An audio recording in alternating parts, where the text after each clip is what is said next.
En los últimos meses he pasado decenas de horas leyendo, estudiando, subrayando, pensando, analizando la historia de Will Guidara y de 11 Madison Park. Y entre más tiempo pasaba con este libro, más cosas sentía que teníamos que cubrir. En vez de sentir que con el pasar de los días o de los meses iba entendiendo más la historia, sentía que cada respuesta me abría 10 preguntas más. Yo pensé que cerrar este segmento iba a ser mucho más fácil. En realidad ha sido lo más retador. Sí pensé que iba a llegar un punto en el que iba a decir, listo, ya cubrimos todo lo que resalté, las notas que tomé, los puntos que me impactaron, pero esto de exprimir la sabiduría de este libro terminó siendo una meta mucho más ambiciosa de lo que pensé. Ha sido más como entrar a este laberinto donde abres una puerta y esa puerta abre 10 puertas más. No es un libro tan largo, es un libro de 350 páginas. Me sorprende cuántas cosas hemos podido exprimir y sacar y reflexionar. Al principio, cuando empecé el segmento, dije, voy a hacer un episodio para analizar la historia. Después me di cuenta que no había manera de hacer solo un episodio y fue como, ok, vamos a hacer 3. Y aquí estamos con 5. Pero hoy sí me empujé a cerrar el arco, a concluir con lo que más me impactó y lo que más me sirvió de la historia. Habían 2 verdades profundas, 2 historias profundas que yo me estaba como guardando y que seguía procrastinando y empujando para el siguiente episodio, Creo que estaba evitando sentarme a realmente analizar y poner en palabras lo que me dejó, lo que significó para mí. Tenía tales miedo de no hacerles justicia, pero aquí estamos, lo logré. Último episodio del segmento y al final de este episodio también vamos a hablar de algo que a mí me choqueó full la primera vez que leí el libro y es la salida de Will Guidara de 11 Madison Park. Pero vamos a analizar por qué la salida de Will Guidara termina de cerrar la tesis completa de esta historia y hacerle justicia también a la historia con la que empezamos en el primer episodio de Deja de ser tan racional. Además, para celebrar este final del segmento, no solo te saqué notas completas de este episodio en un workbook gratuito para que puedas aterrizar estas ideas en tu negocio, también decidí ir un paso más allá para honrar este momento tan especial y te saqué una página de ejercicios de escritura. Entonces, te hice ejercicios de journaling basados en todos los temas que hemos estado cubriendo de esta historia, de hospitalidad irracional, para que podamos sentarnos a aplicar toda esta sabiduría en nuestra vida y que la podamos llevar a nuestra práctica del journaling. Así que para conseguir especialmente de este quinto episodio, que ya te vas a dar cuenta que no es un episodio solo para escuchar y una linda historia, sino que realmente es un episodio para sentarnos a pensar y a analizar nuestro negocio, nuestras decisiones estratégicas y cómo podemos usar tantos de estas historias y estos aprendizajes adentro de nuestros proyectos y adentro de nuestros negocios. Así que para conseguir el workbook completo con notas y ejercicios de escritura, ejercicios de journaling, te toma 30 segundos, es totalmente gratis, solo tienes que entrar a mi Instagram, Isa García, y me mandas un mensaje por DM, un mensaje por interno con el número de este episodio que es el 215 y se te va a desbloquear en 30 segundos. Así que ahora sí, manos a la obra con nuestro episodio de despedida de 11 Madison Park. La primera verdad final se llama: no lo hagas para verte impresionante, hazlo porque hace sentido para tu cliente. No lo hagas para impresionar, hazlo para servir. Y esa fue la nota que yo me escribí a mí misma en la página, en la parte del libro en la que Will nos cuenta la historia detrás de por qué cuando comes en 11 Madison Park te regalan una granola después de comer. Y si le piensas desde una perspectiva de excelencia, de lujo, del mejor restaurante del mundo, sí es bastante inesperado que al ir a comer en un restaurante con 3 estrellas Michelin en una de las comidas más costosas de toda Nueva York, cuando pagas la cuenta te mandan a la casa con una granola de lujo. Y no estamos hablando de un paquetito de granola, una fundita de granola, es un frasco de vidrio como de este tamaño de granola por persona. Pero en realidad no siempre fue así. Esta tradición de la granola fue una de las iniciativas que tuvo Will Guidara de la mano y en línea con su filosofía de la hospitalidad irracional. Y aunque parece que estamos hablando de granola y que la historia se va a tratar de granola, en realidad estamos hablando de cómo tomar decisiones en un negocio que realmente apuntan a la excelencia, al modelo mental y a la manera de priorizar o filtrar en qué dirección caminar. Y Will en el libro cuenta que cuando le ofrecieron el puesto de director general en 11 Madison Park, varias personas del grupo hospitalario, sus colegas, le dijeron con un poco de escepticismo y un poco de como sarcasmo si de verdad pensaba que lo iba a lograr. La mayoría de personas pensaban que Will estaba cometiendo un error porque él no tenía nada de experiencia en restaurantes de lujo ni en restaurantes con estrellas Michelin. Es decir, Will técnicamente no estaba entrenado en la alta cocina, no tenía entrenamiento, no tenía experiencia, era bastante joven, estaba en la primera etapa de su carrera profesional y nunca había liderado equipos en ese tipo de ambientes. Sería completamente normal que cuando Danny Meyer le dijo y le propuso vente a trabajar un año en 11 Madison Park, que Will haya dicho que no, que él haya dicho no pertenezco en un restaurante así, no tengo la experiencia en ese tipo de restaurantes y por ende no soy capaz y por ende no pertenezco. Pero uno de los superpoderes de Will es que él siempre vio a esa falta de experiencia o esa falta de conocimiento como su superpoder creativo y como una habilidad poderosa para saber cómo innovar y cómo empujar los límites y cómo expandir el territorio y cómo crear visiones irracionales. Porque él dice que cuando hay demasiado conocimiento rígido, demasiada preparación, demasiados estudios, demasiadas reglas que estamos siguiendo en nuestras cabezas, nos empezamos a acostumbrar a no cuestionar, a no preguntar, pero ¿para qué hacemos esto? ¿Cuál es el resultado que está dando esto? ¿Está funcionando? ¿No está funcionando? ¿Cuál es nuestro verdadero objetivo? Porque seguir reglas se vuelve el objetivo y es como, estoy cumpliendo las reglas, estoy haciendo todo bien y a veces se nos olvida que parte de nuestro trabajo es cuestionar, pero ¿para qué son estas reglas y cuánto nos están ayudando y qué propósito están cumpliendo? En los negocios es fácil caer en ¿estás siguiendo las reglas solo porque te dijeron que tiene que ser así? ¿O estás siguiendo estas reglas porque consiguen los resultados que estás buscando y los resultados que te importan? Y él dice que en los restaurantes, especialmente cuando empezaron a crear esta versión de 11 Madison Park y empezaron a soñar con convertirse en líderes de la industria, el primer paso y lo primero que tenemos que hacer para tener sueños irracionales y poderlos construir es cuestionarnos de raíz y volver a esos primeros principios de estoy siguiendo estos pasos solo porque siempre ha sido así y entonces siempre debería ser así, o estoy siguiendo estos pasos porque realmente me están llevando a donde quiero ir. Will cuenta que cuando él ya estaba manejando en esta primera etapa 11 Madison Park, ellos te daban la cuenta y te daban un regalito que era una bolsa de Canelés, y estos son unos pastelitos chiquitos, unas pastas obscuras que están aromatizadas con ron y vainilla y que se hornean en moldes de cobre con mantequilla y cera de abeja. Y son conocidos por lo difícil que es hornearlos. Es un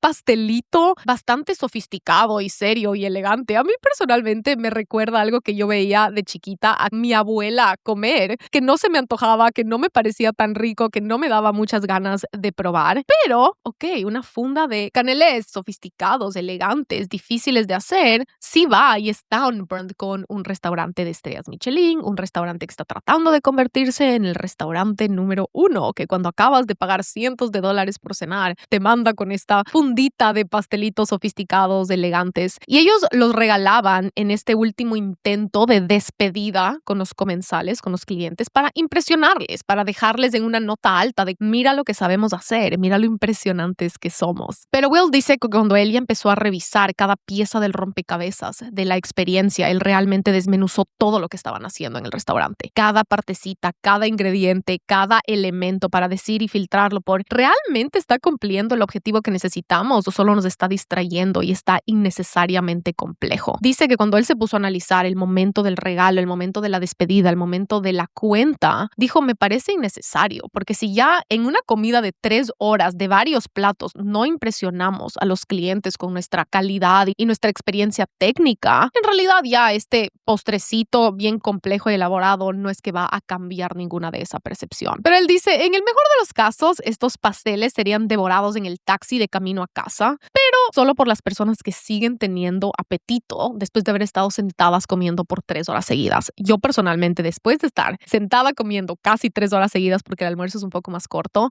no me pasaba ni agua. O sea, lo que menos yo quería pensar es en comer algo más en el taxi de regreso a casa. Pero Will también dice, en el peor de los casos, seamos honestos, esa bolsita de canelés probablemente va a acabar olvidada y rancia en la cocina de los clientes. Los canelés tenían más en cuenta lo que nosotros queríamos servir que lo que les podía apetecer a nuestros clientes. Cuando te dejas atrapar por el deseo de mostrar tu destreza, mira de lo que soy capaz, te despistas de tu objetivo y de lo único que importa, que es hacer feliz a tu cliente. Así que abandonamos los canelés y en lugar de eso empezamos a enviar a los clientes a casa con un frasco de granola, porque la mayoría de las personas no suelen desayunar pastas francesas raras, pero a todo el mundo le encanta sentarse sentarse frente a un bowl de granola con yogurt. Es una granola magnífica de coco y pistacho, y el desayuno con granola era a menudo la última foto que la gente colgaba en su Instagram para documentar su experiencia en el restaurante. Es un toque final de humildad, hecho con intención, sin dejar de lado el lujo, pero también una manera de sentir que el restaurante visitaba el hogar de alguien. Will cambió que los clientes acaben de comer y en vez de llevarse un regalo para comer en ese momento en el taxi de salida, ahora se llevan esta granola que es para extender la visita y es para llevarla a casa. Y este frasco de granola te lo entregan en una funda de tela que tiene como ya una agarradora para que salgas caminando del restaurante con la granola en la mano. Y yo creo que se ha vuelto tan icónica, ya la han servido por tantos años, porque también es inesperado que te regalen un frasco de granola después de una cena de lujo. Es suficiente cantidad como para desayunar 3-4 días seguidos por persona y por ende también para compartirla. Es algo que sales teniendo en el restaurante que fácilmente cada persona que comió ahí se lleva a su casa y que comparte con sus hijos y comparte con su pareja y comparte con sus amigos. Sigue siendo una de las granolas más deliciosas del universo, hecha por uno de los mejores chefs del mundo, pero además te resuelve el desayuno de toda la semana. Es decir, es un regalo realmente útil, realmente utilizable y realmente pensado en que lo vayas a disfrutar, que lo puedas compartir y que regreses a casa con un regalo y un souvenir que realmente vas a usar. Y aquí es donde entra esa diferencia en la hospitalidad entre dar regalos que realmente están pensados para la persona que los recibe versus estar dando regalos solo porque te toca, solo porque otros restaurantes lo hacen, solo porque has visto que otras personas siguen esa regla y sientes que te toca. El libro habla mucho de la diferencia entre hacer algo desde una verdadera generosidad, que es tener a la otra persona en mente.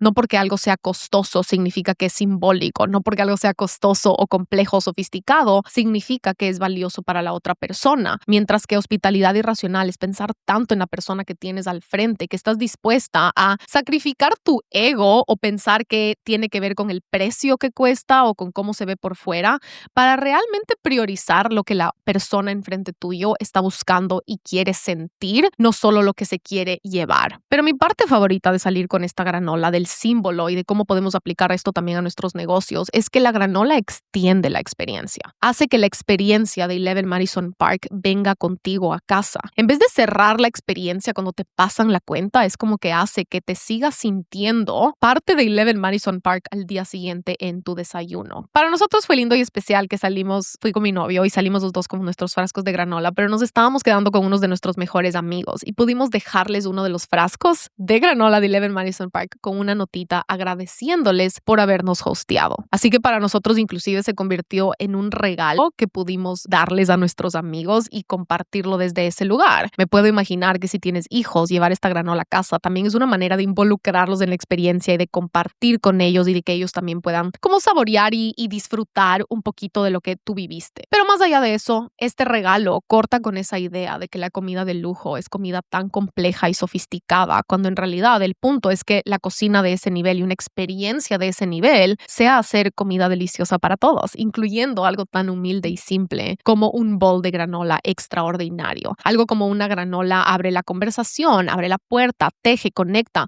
mucho más que hacer algo complejo por cómo se ve o por enseñar que sé hacer cosas complejas y sofisticadas. Y entonces aquí la clave es el modelo mental que Will nos está compartiendo a través de esta historia, de esta comparación tan contrastante entre qué es una granola, cuáles son los caneles, qué representan, qué simbolizan y por qué un cambio así es tan importante en un negocio, especialmente uno de hospitalidad que quieres llegar a lugares extraordinarios. Y es que la pregunta base de la hospitalidad irracional siempre tiene que ser: ¿cómo hago para hacer más feliz a mi cliente? ¿Y cómo hago para darle lo que realmente está buscando? ¿Cómo hago para realmente tocarle el corazón? ¿Y cómo hago para darle más de lo que es esperado de mí? ¿Cómo hago para que este momento de la experiencia me permita conectar más con mis clientes? ¿Y cómo hago para remover las barreras que nos están alejando?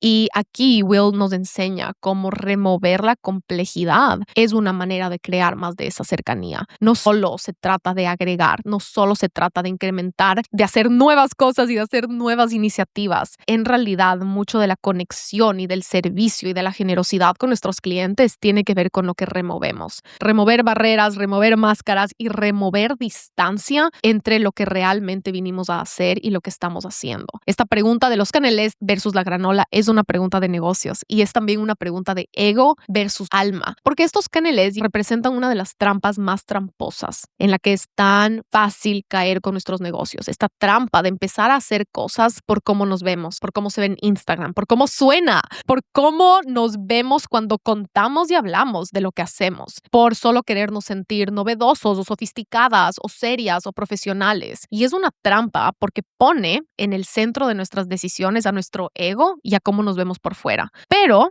solo podemos tener una prioridad en el centro de nuestras decisiones, que termina siendo el momento decisivo de cuál es la dirección, hacia dónde vamos a ir, qué estamos construyendo, hacia dónde queremos ir, hacia dónde le vamos a apuntar, qué queremos hacer con la siguiente década.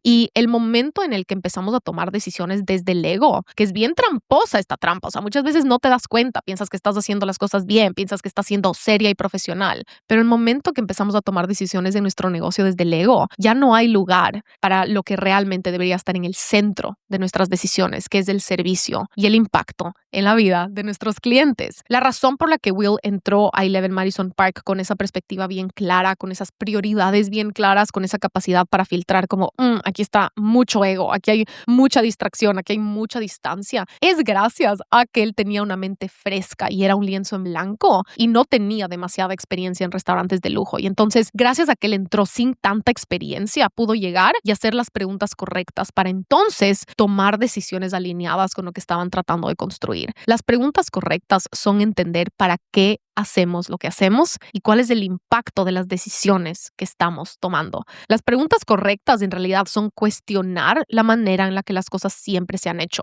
en una industria o también tú, tal vez en el último año, tal vez en los últimos 5 años, para entonces analizarlo y decidir si vale la pena repetirlo. La única razón para seguir repitiendo cosas es si nos está ayudando a conseguir el objetivo principal. Y cuando deja de ayudarnos a conseguir ese objetivo principal, o ese objetivo principal cambia o se actualiza o se vuelve más vibrante o se vuelve más grande, entonces las decisiones también tienen que cambiar de esa manera. Porque solo seguir reglas a ciegas, de nuevo, sean reglas de alguien más, sean reglas de una industria, sean reglas que nosotros mismos nos hemos puesto o nos hemos impuesto, en realidad solo seguir reglas a ciegas nunca nos va a permitir conseguir resultados extraordinarios o construir algo irracional. Porque la única manera de construir algo extraordinario es tener un impacto más potente, más vibrante, más grande, más profundo en la vida de nuestros clientes. Punto final. Hay miles de millones de iniciativas y proyectos que tú y yo podemos implementar porque suenan cool, porque suenan impresionantes, porque lo vimos en un reel viral, porque lo vimos en un tutorial de una persona que dice que eso es lo que tienes que hacer, o porque simplemente suenan impresionantes y nos harían sentir ocupadas y estresadas, o porque nos hace sonar interesantes y novedosas. Pero el juego de los negocios no es ese. El juego de los negocios es tener el más alto y profundo y más efectivo y más potente impacto en la vida del cliente que mejor puedes servir. El juego de los negocios es ayudar más, ayudar mejor y ayudar más efectivamente. Los negocios no son para que nosotros como dueños de los negocios nos sintamos exitosos, suficientes, necesarios y válidos. Un negocio es para servir a tu cliente y toda decisión tiene que constantemente volver a eso y tiene que venir y ser filtrada, no por cómo nos hace sentir o vernos, sino por el impacto y el resultado que eso tiene en la vida de tu cliente. Si pones al frente a 10 personas, ¿cuántas de esas personas quieren salir a comer canelés y cuántas de esas personas están con una sonrisa en la cara de llevarse una granola? ¿Y cuánto de tu ego estás dispuesta a sacrificar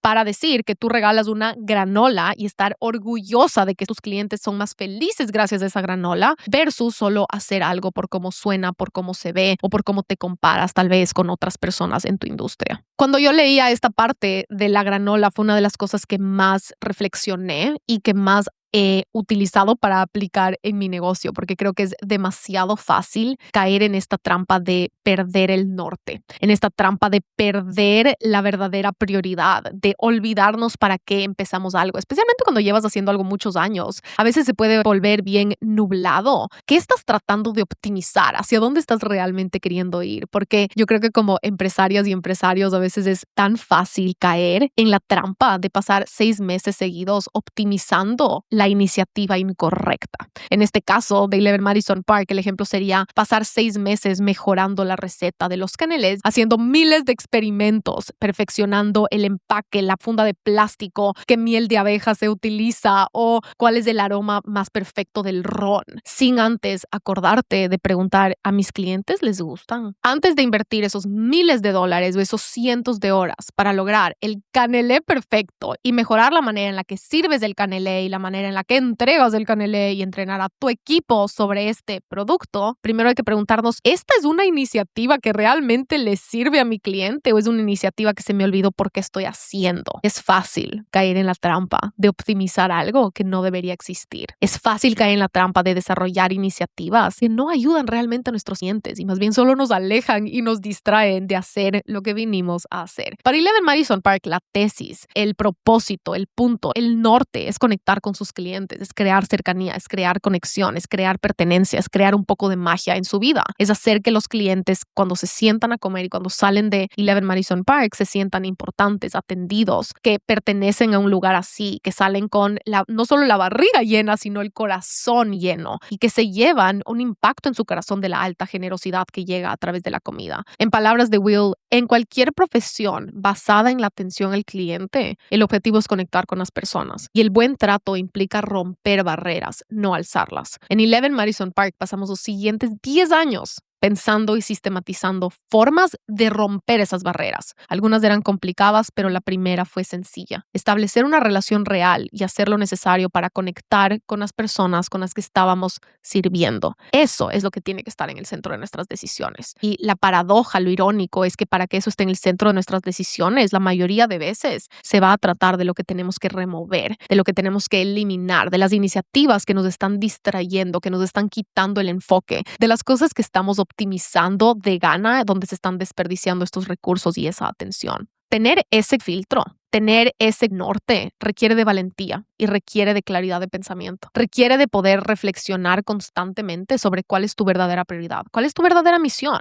para que entonces, el rato que estás dispuesta a pensar de esa manera, puedas reconocer, esto me está alejando de mi meta. Estas iniciativas sofisticadas y complejas me están alejando de mi verdadero propósito. Para entonces así poder reconocer cuál es la esencia de tu misión, cuál es la esencia de tu propósito, cuál es la esencia y la razón por la que haces lo que haces. Hay que tener mucha disciplina. En realidad toma disciplina saber regresar a eso cada semana, cada mes, cada año, porque lastimosamente no sucede por accidente. No sucede porque nos levantamos con esas prioridades súper claras. En realidad, si nos descuidamos un poco, se nos olvida.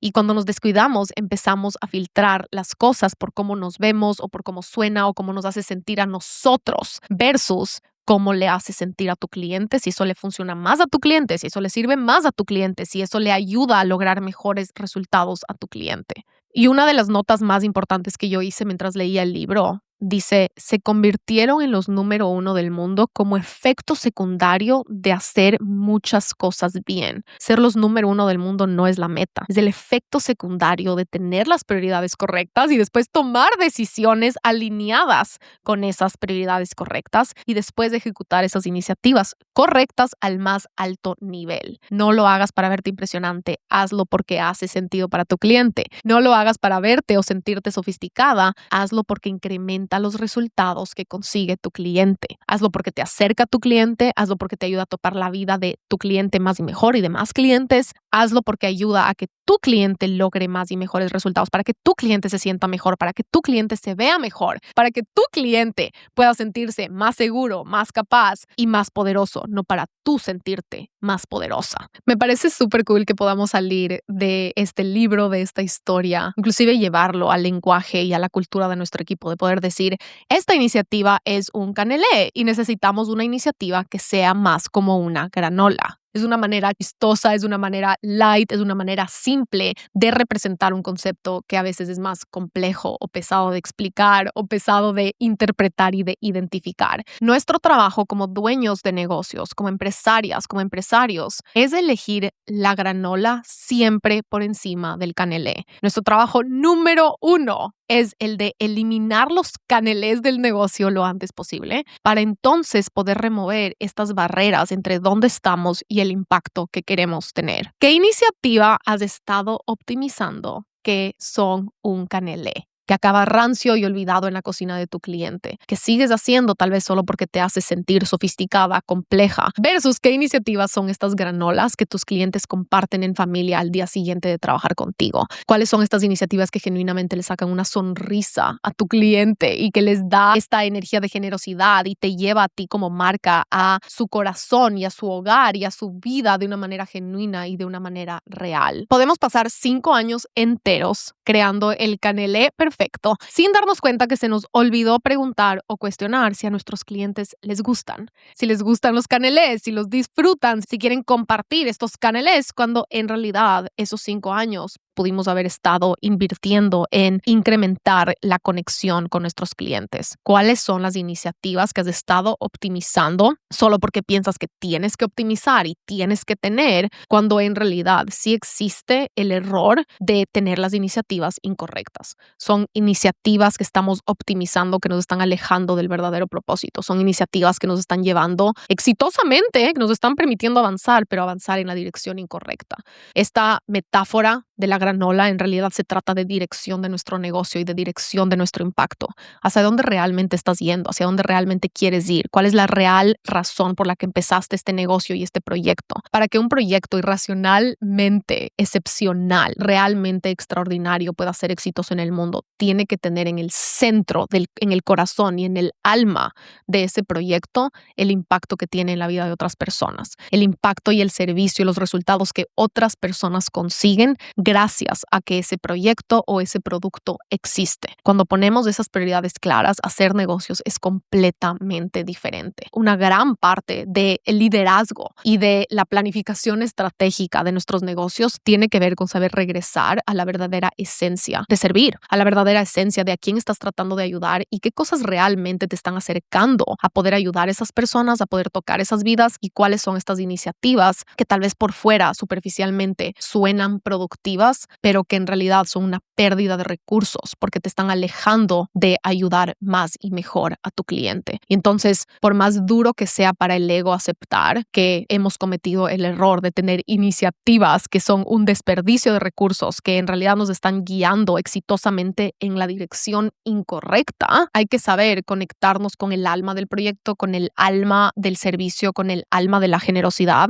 para saber parar esas iniciativas lo antes posible, para cortarlas lo antes posible, para pararlas lo antes posible y cortar ese costo hundido, dejar de desperdiciar los recursos en esa dirección y poder sacar este compás real, el compás de la misión, el compás del alma del negocio, el compás del servicio y el compás de estos sueños extraordinarios que solo se pueden construir con buenos cimientos si tienen el servicio y el impacto y los resultados que esto tiene para nuestros clientes en el centro como prioridad número 1. La segunda verdad final de esta historia es: hay tantas personas involucradas en un logro extraordinario. Nunca eres solo tú, eres todo lo que creas para quien va contigo. Porque la excelencia siempre, siempre, siempre, siempre tiene un efecto dominó. No sé cómo explicarles que yo llevo desde el primer episodio del segmento esperando por este momento para hablar de este punto, y siento que todo lo que hemos hablado, analizado y desmenuzado es para llegar a esto, a esta parte del libro que es a mí personalmente la que más me tocó el corazón. Es la que también puso en orden muchas preguntas existenciales que yo tenía adentro de mí la primera vez que leí el libro, y es la parte que me ha sacado lágrimas cada vez que la vuelvo a leer. En mi cabeza, si algún día, y ojalá que hagan un show o una película de la historia de Eleven Madison Park, para mí esta es la escena del clímax de resolución y la parte en la que lloras en la película. Y estamos hablando del momento en el que Eleven Madison Park finalmente gana las 4 estrellas del New York Times. Para entender por qué fue tan especial, importante y significativo este momento, hay que entender un poco del contexto. Entonces, la reseña del New York Times no es cualquier premio, no es lo mismo a las estrellas Michelin, porque en Nueva York, especialmente en el mundo de hospitalidad, de restaurantes de Nueva York, esta reseña es como una consagración. O sea, lograr 4 estrellas en una reseña del New York Times es confirmar que que llegaste al más alto nivel de perfección, de excelencia y que llegaste a la cima de las cimas de las cimas de los restaurantes, obviamente de Nueva York, pero que Nueva York también representa y simboliza mucho de la cima de la industria de muchas maneras. A diferencia de las estrellas Michelin, que se basan más en tu técnica y lo que está adentro del plato, las estrellas de la reseña del New York Times se basan en la experiencia completa, en la experiencia holística. Ellos toman en cuenta la decoración, el servicio, la hospitalidad,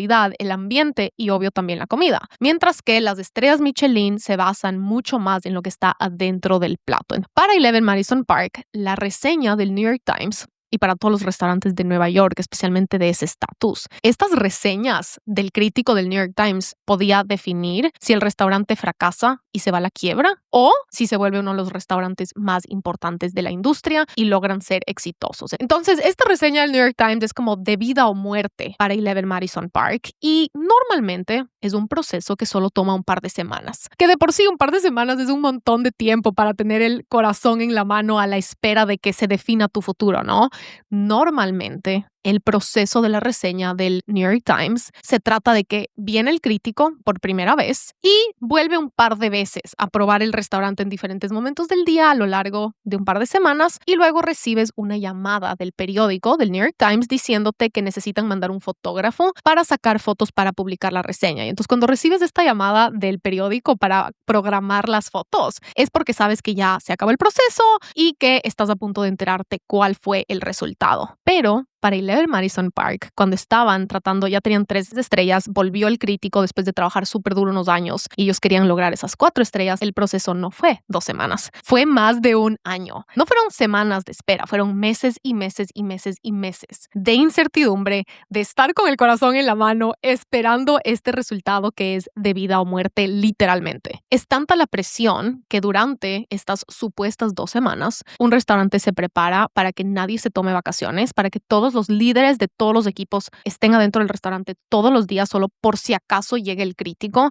y significa que todo tu equipo y toda la organización está funcionando al más alto nivel de perfección, sin bajar la guardia, sin relajarte, sin tomar un respiro, sin hacerte para atrás y además sin poder controlar el resultado. Durante ese periodo de tiempo, que de nuevo, normalmente solo un par de semanas, estás trabajando bajo el más alto nivel de presión, de excelencia, de enfoque, sin respiro porque sabes que te están viendo como una lupa. Pero para ellos fue una espera larguísima, extendida y honestamente suena como una tortura de incertidumbre que está fuera de tu control y al mismo tiempo de lo cual depende todo tu futuro. Pero así describe Will este momento y esta es la parte en la que he llorado múltiples veces. Ojalá que la pueda leer completa. Así que volvimos a esperar y a practicar y a esperar verlo de nuevo entrar por la puerta. Pasamos el resto del año y los primeros meses del siguiente sufriendo. Frank, el crítico, vino a probar el menú de otoño y el de invierno, volvió en verano y otra vez y otra vez y otra. Por fin, la primera semana de agosto recibimos la llamada del New York Times para organizar la sesión fotográfica que acompañaría a la reseña. En el New York Times, las reseñas se suben al internet la noche antes de que salga el periódico impreso, por lo que el 11 de agosto del 2009 empezamos el servicio angustiados a la espera de la noticia. Había un grupo de nosotros en el despacho refrescando constantemente la página, pero yo estaba demasiado nervioso para quedarme ahí y decidí ir al comedor con la idea de al menos hacer algo productivo.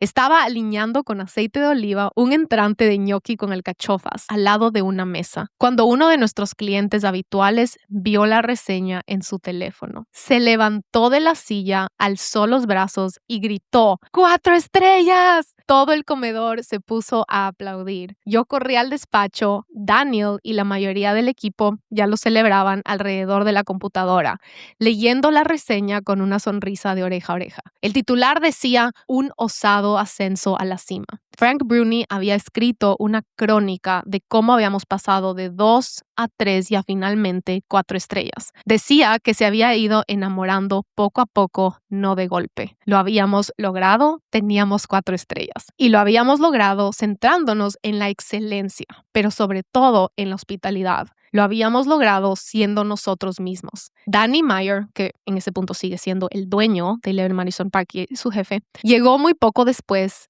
hinchado de orgullo. Lo vi incluso antes de que apareciera por la puerta y corriera a darnos un enorme abrazo. Lo primero que hice fue pedir mi teléfono móvil, llamé enseguida a mi padre para compartir con él el momento y felicitarlo por su papel en nuestro éxito. Ver a mis dos mentores felicitarse mutuamente y celebrar el acontecimiento es algo que nunca olvidaré. La fiesta que dimos aquella noche fue la más enorme de todas las que habíamos dado. Durante la semana siguiente llegaron a diario botellas de champán y ramos de flores gigantescos. Todos los demás restaurantes de 4 estrellas de Nueva York nos mandaron un regalo de bienvenida al club y nuestros clientes habituales vinieron a celebrar lo que su apoyo nos había ayudado a conseguir. Incluso en nuestro peor momento jugamos al ataque y funcionó. Habíamos salido de la recesión no solo vivos, sino también más fuertes. Quiero llorar de nuevo. Cada vez que leo esta parte me da escalofríos, me lleva al corazón y obviamente es impresionante que ganaron las 4 estrellas, lo lograron, pero el contexto es lo importante. Casi quiebran en la recesión del 2008 y esto fue en el 2009 y fue gracias a la hospitalidad irracional y al trabajo de tantos años y obviamente la creatividad que tuvieron para sobrevivir eso, que además lograron coronar una cima tan impresionante del otro lado. Y obviamente me dan ganas de llorar porque lo lograron contra todo pronóstico. Pero la razón por la que me parece tan profundo y tan emocional es porque en la escena no están solo Will y Daniel como chefs y dueños, como celebrando solitos en privado. Mi parte favorita de toda la escena es que quien les da la noticia no es ellos en la computadora, sino que es un cliente. Es un cliente sentado en medio de su comida, refrescando en su celular la página del New York Times con ellos. Un cliente que estaba esperando el resultado casi como si el logro fuera también suyo. Un cliente que se paró en medio del comedor a él anunciar este logro. Y solo imagínate lo que es este comedor elegante de noche en una comida de $400, $500 y pararte a gritar 4 estrellas al frente de todo el mundo porque sabes lo que significa. Solo me dan ganas de llorar imaginarme haber estado sentada en el restaurante esa noche, porque imagínate trabajar tan duro por algo, por tanto tiempo, y que sean tus clientes quienes están ahí como al filo de la silla contigo esperando recibir los resultados. Pero mi segunda parte favorita, la primera es que fue un cliente quien anunció las 4 estrellas y se paró en la sala, pero la segunda es que llega Danny Meyer como 5 minutos después, llega corriendo al restaurante, Will sale corriendo a abrazarle, Daniel el chef sale corriendo a abrazarle, pero es importante recordar que obviamente Danny Meyer sigue siendo el dueño del restaurante, es un logro también mucho de él, pero Danny Meyer fue quien creyó en ellos y fue quien creyó en Will Guidara en un inicio, cuando no había mucha evidencia de por qué debería entregarle a Will Guidara ese puesto de 11 Madison Park. Danny Meyer fue quien le abrió la puerta y le dio la confianza y le dio el empujón y creyó en él. Y le dijo, ven, maneja 11 Madison Park. Y le convenció y le dijo, creo en ti, yo creo que eres capaz y creo que lo puedes lograr. Y le dio la oportunidad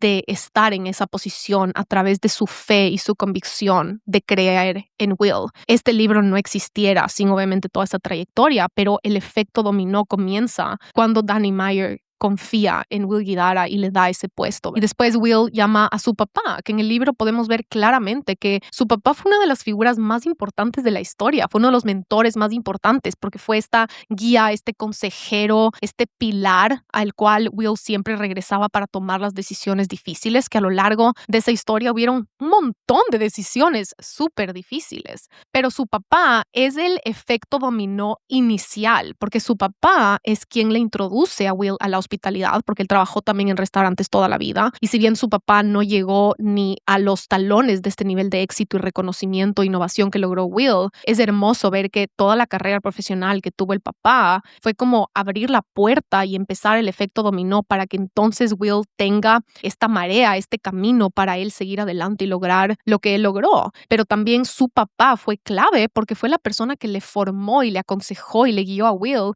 a no solo entrenarse o pensar en las partes glamurosas de los restaurantes. Fue el papá de Will quien le dijo, tienes que entrenarte en contabilidad, en operaciones, en logística, en estructura, en la madurez, como en los cimientos de lo que realmente vas a necesitar como líder. Y fue gracias a que su papá le ayudó a tomar esas decisiones que entonces Will tenía las herramientas y el cerebro y las destrezas suficientes para afrontar el reto y lograr el reto que se propuso. Y Will dice, ver a mis dos mentores felicitándose mutuamente fue una de las partes más memorables y especiales. Pero hay que acordarnos que toda esa escena, hay un montón de gente alrededor, está todo el equipo. Y ahí para mí está encapsulada una de las verdades más importantes y más profundas de todo el libro. Y es que ningún logro extraordinario le pertenece a una sola persona. Ningún sueño gigante le pertenece a una sola persona. En esa escena está todo el equipo. Está el cliente, está el comedor entero aplaudiendo, está Danny Meyer, está su papá, está obviamente el chef, están los otros restaurantes que tienen 4 estrellas mandando regalos de bienvenida al club y están todos los colegas y todas sus familias y todos sus amigos que vinieron a celebrar en la fiesta. Hay un restaurante lleno. No está solo Will recibiendo un premio, no está solo Daniel, el chef, recibiendo un premio. Hay un restaurante lleno de personas celebrando. Y esta escena para mí es tan memorable y tan importante porque podemos ver claramente que una cima nunca la conquista una sola persona y que un sueño gigante nunca involucra a una sola persona, que una meta extraordinaria nunca le pertenece ni se trata de una sola persona, porque cada persona involucrada en todo el proceso tiene una familia. Cada sommelier, cada mesero, cada cocinero, cada persona encargada del café y el proveedor del café y el proveedor de cada ingrediente. Cada una de esas personas tiene una comunidad, tiene amigos, tiene pareja, tiene hijos, tiene padres, tiene una historia, tiene una comunidad. No se diga que está también el barrio que transformaron gracias al restaurante. Cada logro grande nunca es ni le pertenece o impacta solamente a las personas que salen en la foto. Se trata de todas las personas que cargaron algo del peso y que construyeron ese camino, todas las personas que ayudaron a sostener el sueño y todos los que también crecieron mientras lo construían. Porque si vemos y analizamos esa sala y lo vemos como desde ese ojo de águila, podemos ver cuántas personas tuvieron que crecer y transformarse para poder llegar a ser el restaurante número 1 del mundo. Yo personalmente crecí, especialmente siendo una mujer que siempre tuvo sueños gigantes, que siempre tuvo esta ambición. Yo crecí escuchando hablar del éxito como algo frívolo, superficial, egoísta, solitario. Ojo, no es algo que yo escuchaba que los hombres decían o que a los hombres se les decía. Es algo que a mí como mujer me lo decían y yo crecí escuchando que la ambición profesional, y esto me lo dijeron personas hasta mis 25, 27 años, que la ambición profesional es peligrosa, que es del ego, que es algo malo, que es algo moral. Y en ciertos contextos, obvio que es algo con lo que tenemos que tener cuidado y hay un péndulo y hay obviamente historias de las cuales sabemos y creo que todos conocemos historias que se fueron de las manos cuando se tratan de ambición, pero yo crecí escuchando que especialmente como mujer hay que tener mucho cuidado con el éxito porque es solitario y te aleja de la gente y te aleja de lo que realmente importa y que el éxito siempre, especialmente como mujer, te deja sola. Y en el centro de todo eso, mucha gente me decía el argumento como principal, que no valía la pena perseguir sueños gigantes porque igual no te llevas nada cuando te mueres, que no vale la pena buscar el éxito o construir una empresa exitosa porque igual nada es tuyo cuando te vas de este mundo. Y esa idea a mí siempre me causó ruido y como que nunca me terminó de cuadrar, aunque entendía que en ciertos contextos hace sentido y entendía de dónde venía, pero me generó un montón de dudas y cuestionamientos existenciales que estoy agradecida de haber tenido porque también me llevó a cuestionar yo qué creo, yo qué opino. Y obviamente no nos llevamos nada cuando nos morimos. Obviamente no te vas a llevar el ranking del restaurante número 1, ni te vas a llevar el dinero, ni te vas a llevar el éxito, no te vas a llevar el restaurante o el reconocimiento. Pero no se trata solo de eso, se trata de lo que sí dejas. Se trata de lo que dejas atrás, porque siempre a través de construir algo, dejamos algo en otras personas, dejas un impacto, dejas un legado. Y esa pregunta puede ser una guía mucho más útil que solo decir vale la pena o no vale la pena. ¿Vale la pena construir qué? ¿Para qué? ¿Cuál es tu razón? ¿Cuál es tu objetivo? ¿Cuál es tu intención detrás? ¿Y cuál es el verdadero impacto y legado que estás dejando en el contexto completo? Una de las cosas que a mí me cambiaron la vida de cuando me obsesioné con ver documentales, mi obsesión profunda comenzó la primera vez que yo me vi un documental, que fue el de Michael Jordan, que salió en el 2020 en plena pandemia. Y yo me vi ese documental pegada a la televisión. O sea, yo no les puedo explicar lo que yo sentí cuando vi ese documental por primera vez. Y una de las cosas que me marcó profundamente fue ver cuánta gente está involucrada de esos sueños gigantes y cuánta gente está involucrada en el documental, cuántos personajes ves, cuántas personas están afectadas a través y transformadas también a través de esos sueños gigantes. De nuevo, no siempre todo es positivo, depende quién fue la persona y cuál fue su sueño y qué fue lo que construyó, pero creo que muchas veces escuchamos de historias negativas sin también acordarnos que las historias positivas también existen. Y una de las cosas que más me gusta de ver esos documentales es analizar y ver qué tantos empleos se generan, cuántas personas y comunidades están involucradas. Y en esta escena, especialmente de 11 Madison Park, lo podemos ver muy claramente,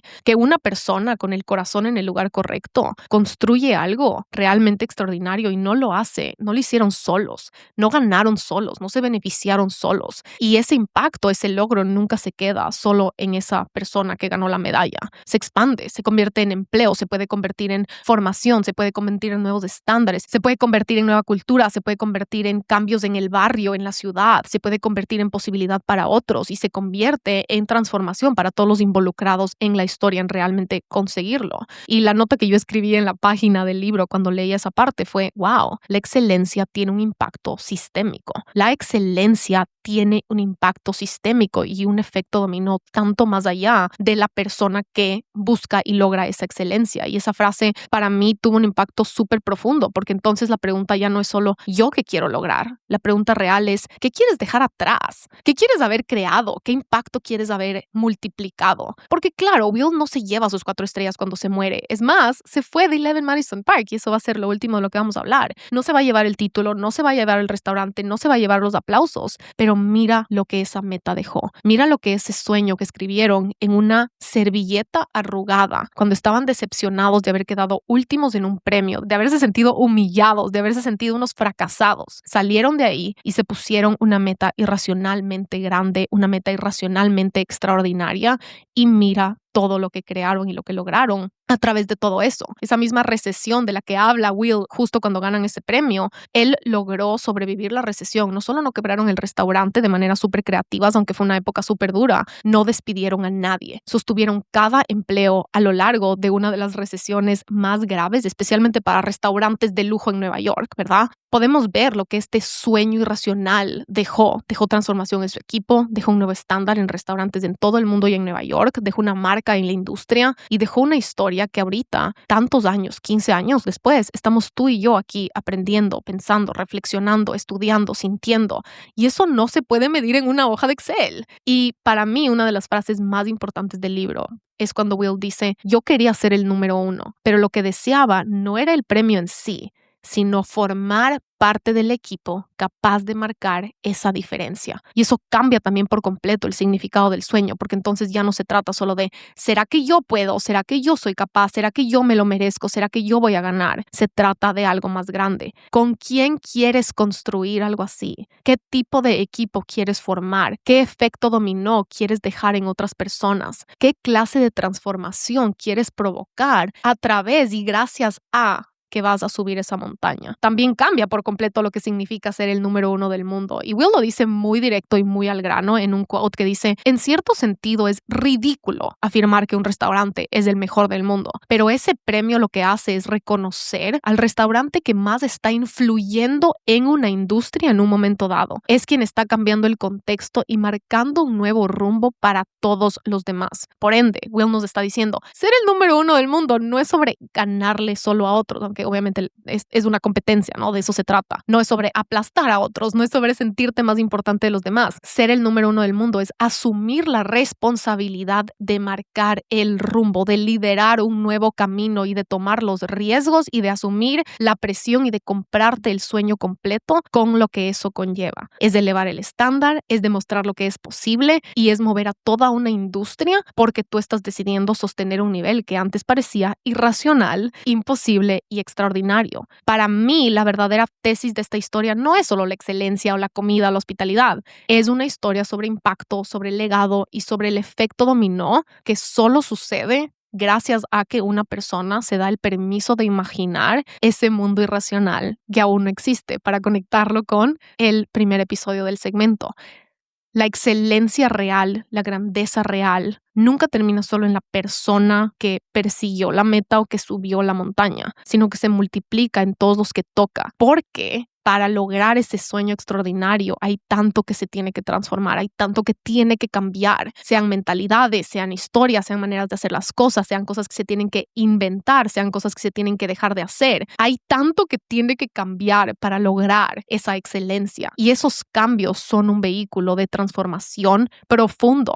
Y yo creo que esta historia nos deja bien claro que los sueños extraordinarios no solo es que valen la pena o están bien o que nos tenemos que dar permiso de soñar más grande. En realidad es asumir una transformación gigante, es asumir un montón de riesgos, es tomar pasos súper vulnerables y aprender en público y hacerlo al frente de otras personas y sostener dudas y hacer cosas que te dijeron que no vas a poder y hacer cosas que tú no crees que vas a poder y hacer cosas que otros no han logrado. Un sueño gigante no es convertirte en alguien importante, sino que un sueño bien construido se convierte en un vehículo de transformación para muchísimas más personas de las que puedes ver. Hacer algo extraordinariamente bien nunca va a ser fácil. Por naturaleza va a ser exigente y empinado y lleno de obstáculos, pero cuando se hace con el corazón en el lugar correcto y las prioridades correctas, en equipo, con una misión clara, con un estándar alto, con respeto y amor por el trabajo, deja de solo ser una meta profesional, se convierte en un vehículo de transformación y en un vehículo de impacto y de cambiar vidas, porque es todo lo que creas para quién va contigo. Y para mí esa es la parte más impresionante y hermosa de la historia de Eleven Madison Park. Nunca eres solo tú, eres también todo lo que tu excelencia hace posible para los demás. Estoy tan nostálgica de que ya estamos cerrando el segmento y no creo que podemos despedirnos de este libro, de esta historia, sin hablar de que para mí fue súper choqueante que Will Guidara eventualmente sale y se va de Eleven Madison Park, le vende su parte a Daniel, el chef. Yo no me lo esperaba.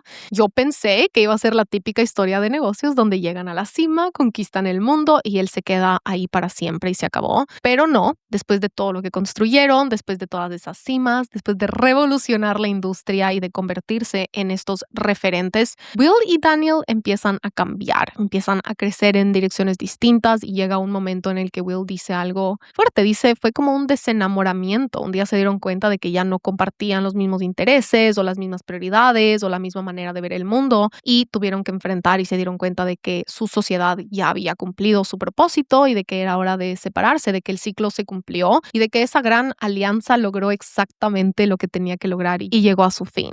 Al principio pasaron meses tratando de encontrar la manera perfecta de dividirse todo el imperio que habían creado para ese punto mitad-mitad. Y eran múltiples restaurantes, múltiples proyectos en proceso, múltiples marcas bien consolidadas y muy influyentes, pero eventualmente Will dice que se tuvo que decir la verdad y que fue tenerse que aceptar que dividir lo que habían creado no era lo mejor para lo que habían creado. Se estaban tratando de dividir todo entre ellos dos, como para no sentir que uno pierde, que uno gana, pero en realidad lo más importante era dejar intacto lo que habían construido, es decir, no dividir el legado, no dividir el equipo, sino dejarlo íntegro. Así que Will decide venderle su parte a Daniel para que todos los negocios se mantengan intactos y que el espíritu de lo que habían creado no se diluya, sino que se pueda seguir comiendo el mundo. Y Will lo describe así: yo amaba Eleven Madison Park, pero la hospitalidad irracional que habíamos estado ofreciendo no tenía nada que ver con la decoración de la sala, ni con las sillas, ni con el arte, ni con la cocina. El corazón de la empresa era su equipo, el conjunto de individuos de quienes me había rodeado y el trabajo que habíamos hecho juntos todos los días, cuidándonos entre nosotros y cuidando a quienes servíamos. También sabía que podría hacerlo de nuevo, usando todo lo que había aprendido y todos los principios desarrollados en los 14 años que estuve ahí.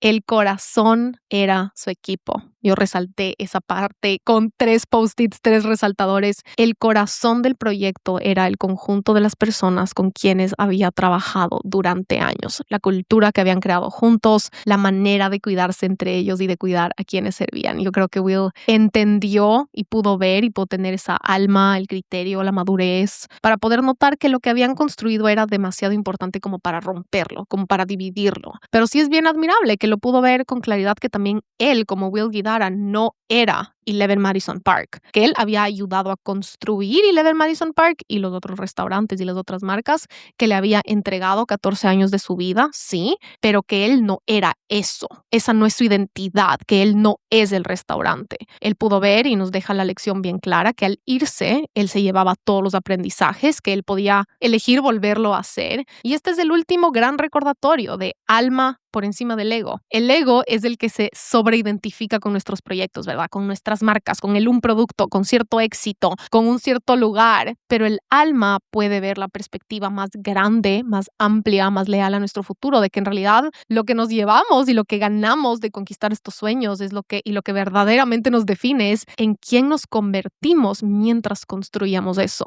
Las capacidades que desarrollamos, la madurez que adquirimos, la transformación que vivimos y lo que ahora somos capaces de crear gracias a lo que aprendimos creando cierto proyecto, conquistando cierta cima, haciendo cosas difíciles. La nota que yo escribí cuando llegué a esa parte, que sí me costó bastante leer, no voy a mentir, fue: llegar a la cima no es el final ni es el destino. Es un nuevo principio. Yo creo que es importante ver con perspectiva todo lo que pasó para Will también después de que él salió de Eleven Madison Park. Gracias a eso existe este libro, gracias a esto se convirtió en el productor de The Bear, gracias a esto ha podido llevar a sus conferencias de hospitalidad lejísimos, se volvió en un consultor de hospitalidad y de negocios. Mucha gente dice que va a ser como el Tony Robbins de la hospitalidad y ahora está influyendo con su cerebro de hospitalidad irracional tanto más allá que a su equipo de Eleven Madison Park. Está teniendo un impacto más amplio, está teniendo un impacto más grande, está yendo tanto más allá con todo lo que aprendió y haber llegado a esa cima, haber coronado esa montaña, no cerró su historia y haber salido de Eleven Madison Park no fue el final de su historia, más bien fue un nuevo comienzo aún más grande y le abrió nuevos proyectos, nuevas conversaciones, nuevas industrias, nuevas maneras de pensar y nuevos niveles de impacto muchos más grandes. Si Will no hubiese pasado 14 años de su vida totalmente enfocado en Eleven Madison Park y después no tenía la madurez para saber cuándo era momento de irse, no estaríamos aquí hablando de esto, no nos hubiéramos podido leer el libro, no hubiéramos podido llevarnos todos estos aprendizajes y no existiría la filosofía de hospitalidad irracional.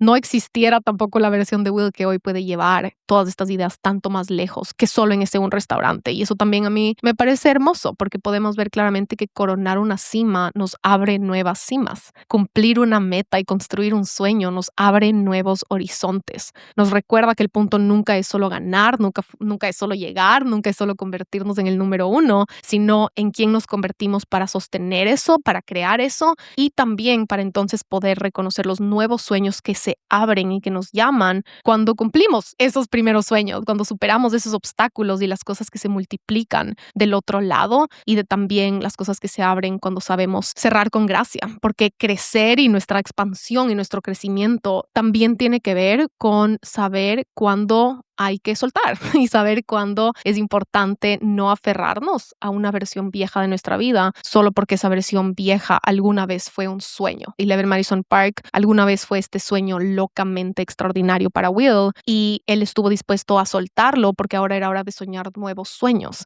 Cada final es un nuevo principio y a veces la cima parece el destino final por un montón de tiempo, por un gran periodo de nuestras vidas, pero solo cuando llegas te puedes dar cuenta que esa cima te da la perspectiva de ver una siguiente montaña y creo que eso termina de cerrar perfectamente toda la historia de Will Guidara. Todo esto que logró fue un nuevo principio que ahora está transformando en un legado tanto más grande. Empezamos esta serie hablando de la irracionalidad de atreverte a imaginar un mundo que todavía no existe y ahora terminamos entendiendo que esos sueños irracionales, cuando están bien construidos, no solo cambian una industria, no solo cambian clientes, no solo cambian equipos, también te cambian a ti y te cambian tanto que eventualmente también te preparan para construir algo nuevo, para ver nuevas cimas, para reconocer nuevas maneras de ver a tu vida y a tu futuro. Y por eso esta historia tampoco termina realmente con Will, porque antes de Will hubo alguien que sembró el terreno para que todo esto fuese posible y alguien que creó el contexto, la cultura y la oportunidad para que Eleven Madison Park y la hospitalidad irracional pudiese existir, que fue Danny Meyer, un personaje que ha estado ahí presente en ciertas partes del segmento, muy presente en el libro.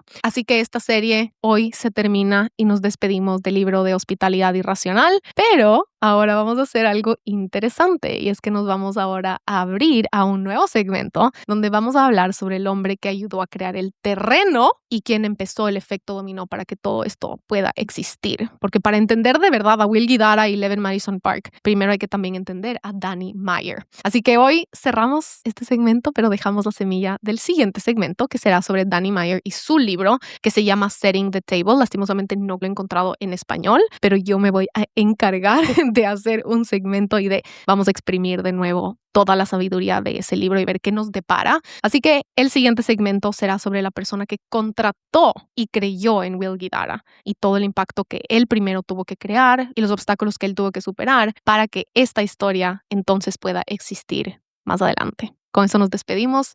Gracias, gracias, gracias por acompañarme en este primer experimento y en esta primera aventura de crear un segmento de un libro. Es un proyecto que había querido hacer por años. Es de esas ideas que me había estado rondando por tanto tiempo y no me había atrevido a crear. Tenía miedo de que no funcione, tenía miedo de no ser capaz, tenía miedo de que el resultado no esté a la altura de la visión que tenía en mi cabeza y tenía miedo de que sea difícil. Y adivinen qué, fue más difícil de lo que pensé, fue más demorado de lo que pensé. Cada episodio me tomó 3, 4 veces más tiempo de lo que me imaginé que me iba a tomar, pero lo que sí puedo decir es que fue más divertido de lo que pensé, más gratificante de lo que pensé y más enriquecedor de lo que pensé. Me llevo más de lo que imaginé que iba a pasar si me sentaba a volver a leer un libro para hacer un segmento de él. Así que gracias por ser parte de esta aventura y de este primer experimento. Gracias por el apoyo a estos episodios. Han sido de los episodios más solicitados, más descargados y más compartidos. Y para mí el sueño hecho realidad es poder tener esta mesa. Para los que han escuchado el episodio de comunidad saben a qué me refiero. Mi sueño hecho realidad es tener una mesa donde podemos nerdear y obsesionarnos con un libro de esta manera y gozarnos cada segundo. Mi sueño hecho realidad es